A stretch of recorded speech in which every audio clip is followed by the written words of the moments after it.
के माण्हू माखी खां बि मिठा, सजण के सुठा रहंदा आहिनि रूह में। शेर बने खां असांजो बहितरीन शाइर गमशाद चांग जो लिखल ही नज़म ऐं आवाज़ जे इन सदा मलिक सफ़र में असां सां हम सफ़र अशोक कुमार ऐं प्रोग्राम में शामिल वकार चांग।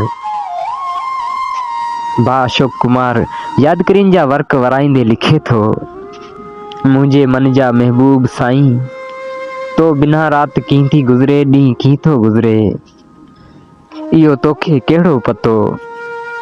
असांजे त साहनि में ऐं यादियुनि में ऐं असांजे रूह में सिर्फ़ तूं ई वसी थो, मुंहिंजे मन जा महबूब साईं, पोइ छो भला विसारे छॾियो अथई।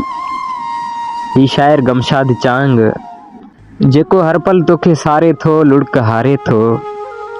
ही शाइर गमशाद चांग जंहिंखां दुनिया सुवाल करे थी त किथे आ तुंहिंजो महबूब, मुंहिंजे मन जा महबूब, तूं ॿुधां त इनखे छा ॿुधायां। तूं त ईअं ई विसारे वई रहीं, ॼण पंहिंजो को वास्तो ई न हुजे। उहे वचन, उहे वाइदा, उहे ॻाल्हियूं, उहे कसम, उहे कोल करार अॼु अलाए तोखां कीअं विसरी विया। मुंहिंजा प्यारा, अगरि जे वक़्तु मिलई त ज़रूरु सोचजा त कीअं तुंहिंजे यादि में लुढ़क हारे पियो ऐं केरु तुंहिंजो राहूं निहारे पियो। इन शाइर अशोक त तोसां सची मोहबत कई हुई, सचो प्यार कयो आहे। अगरि जे तूं विसारी त भले विसारे छॾ ऐं अॼु बि सॻो साह जो सलामत आहे, तेसि ताईं कॾहिं बि तोखे विसारे नाहे सघंदसि।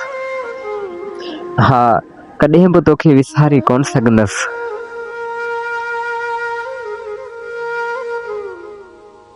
कॾहिं अंगण ईंदा परदेसी, कॾहिं अंगण ईंदा परदेसी, दिल पई रोयो पुछे, दिल पई रोयो पुछे। कॾहिं अंगण ईंदा परदेसी।